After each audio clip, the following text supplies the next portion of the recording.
Today's video I'm going to discuss how to be house poor. Now what exactly is being house poor? It's kind of a funny term. Well, it's essentially when you are paying so much for your housing that you have no money left over for your savings, for investing, or for just purchasing anything you need. Essentially being house poor is where so much of your budget, your monthly budget, goes to housing. This could be upwards of 50% of your budget. I'm actually going to provide two examples of coworkers of mine who are about to purchase their first house. I'm going to share with you what they did wrong. I'm going to share with you all the numbers so you can go into detail what it's like to actually own a house. And then of course, what would I be if I'm going to provide potential issues with buying a house if I don't provide solutions. So if you want to wait until the end, then I'm going to give you solutions into how to purchase your first house or how to purchase a home and actually make it work and not be like many of the Americans who are absolutely house poor today in 2019. This first example I'm going to share with you, a lovely coworker of mine. She is a nice girl and about to make a purchase on a house. Now she's purchased a house before and it went well, meaning she was able to live in it for a while and actually sell it.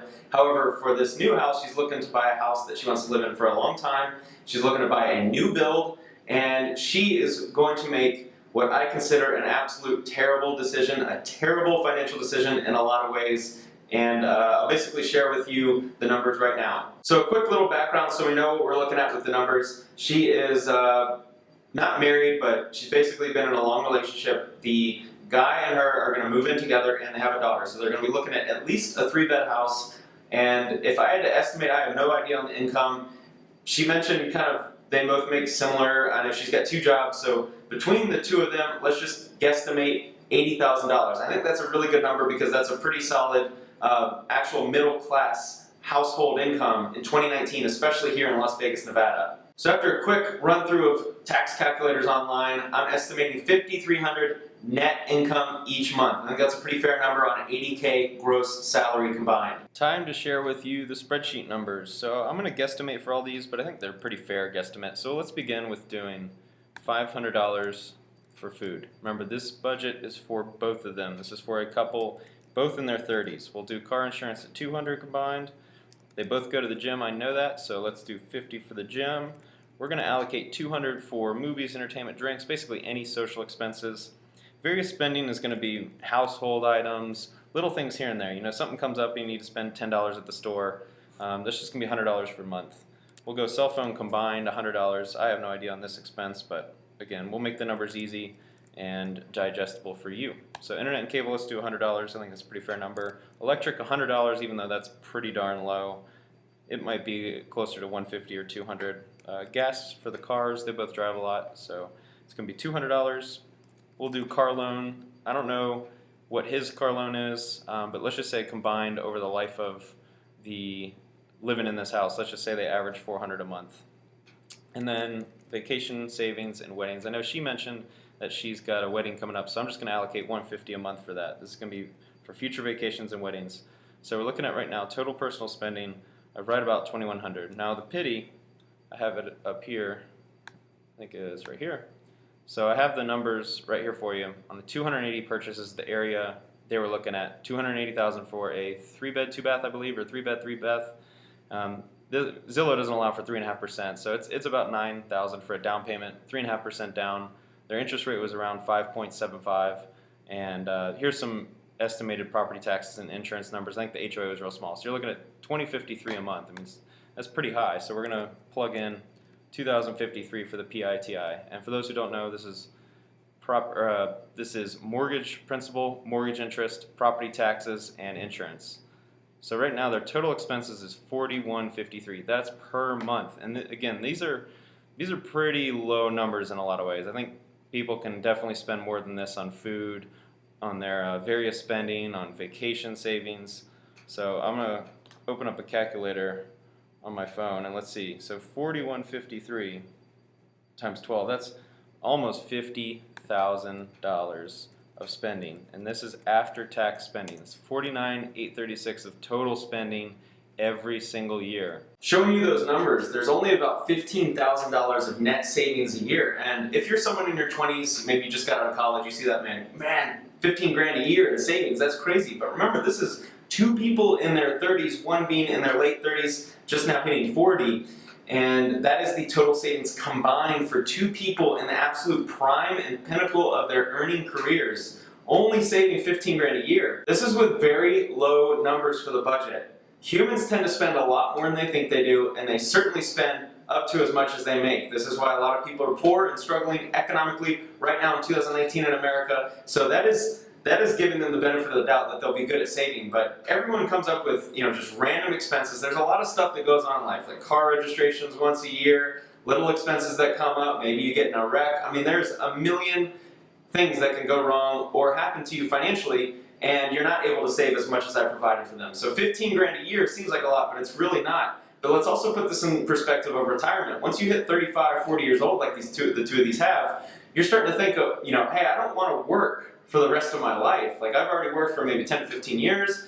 I want to retire in the next 15 years when it's normal, maybe 15 to 20 years. Well, if you're only saving 15 grand a year, in 15 to 20 years, you might only have 300,000 of cash. Now again, that number seems large, but you can absolutely not retire on $300,000 worth of cash. And this is one of the big problems with trying to buy a house in 2019 and thinking you need to have this really beautiful house for Facebook or Instagram, or having this societal pressure to buy a house. It's absolutely not necessary, and it can absolutely lock you into a bad debt if you are spending so much of your monthly budget on housing. An additional side note is that when you own a home, it is not like renting in that you can't just call up someone and say, hey, landlord, can you please fix this? When you own, you have to fix stuff. And when you own a house, all of the items depreciate. At some point, you will need to expense a certain amount for a fix, or to call a handyman, or to call a plumber, fix your roof, fix your AC. This stuff happens. So over the time of owning a home, understand that there are a lot of expenses that will come up. Now, you might not budget any money right now for a roof, but what happens in 8 years if you need a new roof? What happens in 10 years when you need to sell and you need to update the roof, the kitchen looks old, your kids have drawn on the walls and you got to paint? There's so many expenses that can come up with owning a house that you need to set aside a mental budget for these early. And with going through the spreadsheet, I didn't account for that. So that's another aspect of owning a home when it comes to expenses that you don't account for. This first example, I wanted to provide the numbers on what it looks like to be house poor. Now, I know they're able to save a little bit of money every month. However, I consider them house poor because of where they're at in life, 35 to 40 years old, and combined, they're only saving, maybe $10,000 to $15,000 a year, whereas what they're currently doing is renting a house at $500 less per month than what they pay to own. So that's $6,000 a year extra to rent versus owning. So in my opinion, I think they're better off renting. Let's move on to example number 2. So the first one was all about the numbers and showing with you what it's like to be house poor. Now number 2 is another reason why it is not so simple to own a house. Now I've got another coworker who's looking to possibly move to India in 3 to 5 years. He's about to purchase a $340,000 house here in Las Vegas in a nice area. It's a very nice house. It's a nice 3-bed, 2-bath. But for $340,000, he's buying essentially at the top. Now, the market could absolutely continue to rise. No one knows for sure. But where we're at with the prices, they're reaching highs that haven't been seen in a decade. So it's very unlikely that we're going to continue seeing the appreciation that we've seen in the past years. Well, anyway, all of America has seen appreciation over the past decade. But when you purchase a house and there's intention of potentially moving in the next 3 to 5 years, understand there's huge costs to sell a home.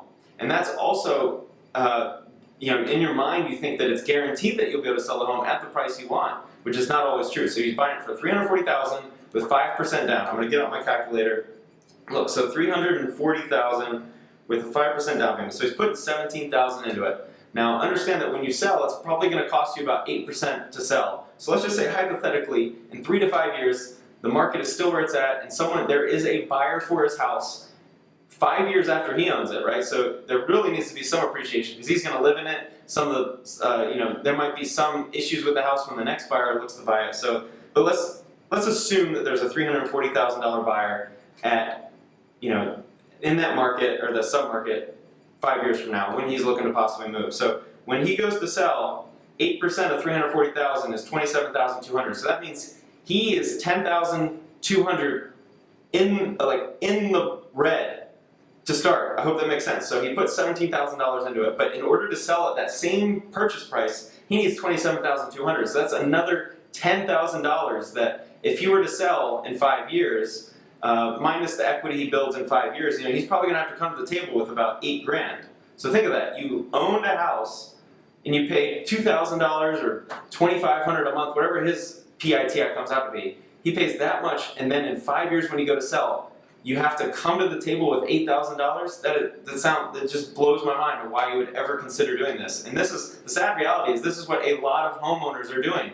They're purchasing homes because they feel societal pressure, they feel like it's the right thing to do, or it's a great decision, or they've seen their friends make money in the market because in the past 8 years all the market's done is gone up and up and up and up, and they feel this pressure to get in, and they get in, and this is how people get stuck. And in 5 years, let's say someone doesn't buy it for $340, but buys it for $330 because he needs to sell, and in that moment there's only a buyer for $330,000. This absolutely is a real world scenario. So I gave you that he would need to come to the table with about $8,000 to $10,000. Well, if someone buys it for $10,000 less than he has expected, that's another $10,000 that he'll have to bring to the table. This is a huge cash outlay just to get out of his house. To conclude this video, since I am the guy who provides solutions, there's a couple different solutions for these scenarios, and these I think are indicative of a lot of people in America right now. I think you really have 3 realistic scenarios. So one is buy a house way below your means. So these people are buying very nice houses in nice neighborhoods, and I think you should absolutely strive to do that. And if you have the means, who am I to say not to buy? If they're going to live in a house for 30 years, realistically they're going to do just fine. However, they're spending a lot of money and their budget is really high, essentially leading to the title of this video, How to Be House Poor.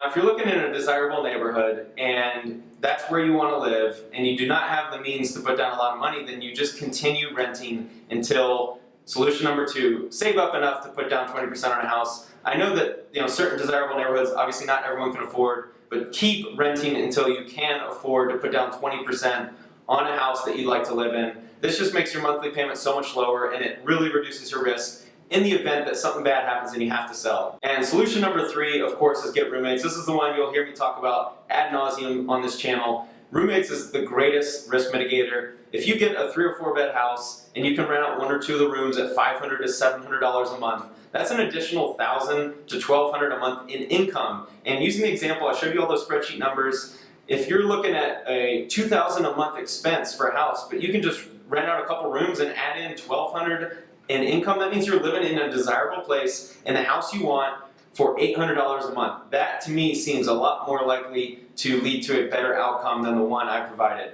That is a solution. I know not everyone's for it. Of course, when you have a couple in a house, they get all emotional and say you can't live in a house with other roommates. I mean, this is an insane first world problem, the idea that you can't live in a house with roommates. However, that is a solution. I would highly recommend it if you're young without kids. Couldn't think of a more financially lucrative option than getting a house with roommates. But anyway, those are the 3 solutions for me. If you disagree or even agree, feel free to leave a comment. I'd love to hear your opinion. Thanks so much for watching. I hope this was a very insightful video. I hope if you're out there looking to buy your first house, I hope you're able to watch this and really think deeply about why you want the house, what kind of house you want, and what your monthly payment is. And I hope for you, the viewer, none of my viewers, none of my subscribers will ever be house poor after watching my videos. That is my hope. I've got my fingers crossed. So thanks again.